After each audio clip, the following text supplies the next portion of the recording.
I grew up as a missionary kid in Papua, Indonesia. My family has lived and worked there for over 30 years, and I was born nearby in Darwin, Australia. My past and home are hard to explain, and often I just do not want to explain it.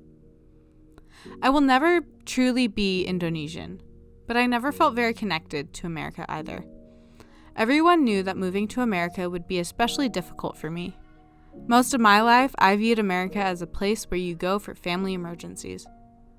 So I went to a transition camp for missionary kids and other third culture kids called the Transit Lounge. It was filled with other missionary kids who also grew up outside of their parents' country. The goal was to teach us how to deal with our trauma and effectively survive here in the United States. Camp was meant to be a relaxing place where we could process together.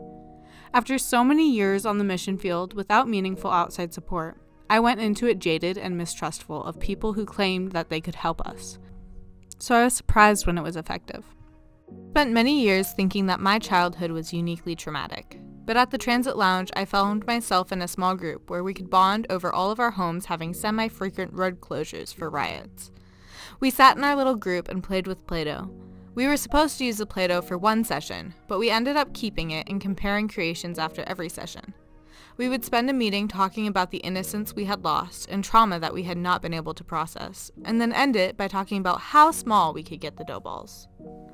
In one main session, we sat and giggled while a poor sheriff stood in shock when he learned about the wildly corrupt police and military officials that we had all dealt with. He did his best to apologize and tell us that it's better here, but we all left knowing that he was probably a good person, but he could hardly represent the law enforcement that we had experienced or convince our overly jaded minds to trust them.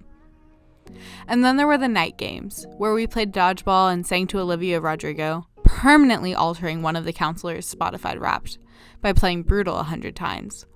We talked in one-on-ones where we used our stellar humor to try to soften the blow as we trauma dumped on poor adults who genuinely never knew what we would say next, but were always supportive. Each of us grew up in different countries, but we also developed an understanding. We saw too many things and experienced too much loss for people our age. Most of us held too much grief for us to begin to process alone, but together we could begin to heal. We were safe and understood. We knew that the environment and community was temporary, but that almost made it easier. No one from our past would know the things we said, and we could finally move on just a little bit lighter. I developed lifelong friendships from that camp. My small group had a video call a few months after, and we still update each other on major life events and little victories. I know that even the people that I do not regularly keep up with understand me more than most other people. We grew up in different contexts, but at our core, we are all very much the same. There are many ways to describe third culture kids. Often, we are called chameleons and praised for our ability to adjust to our surroundings. But I think the thing that really bonded us is that we do not fit everywhere.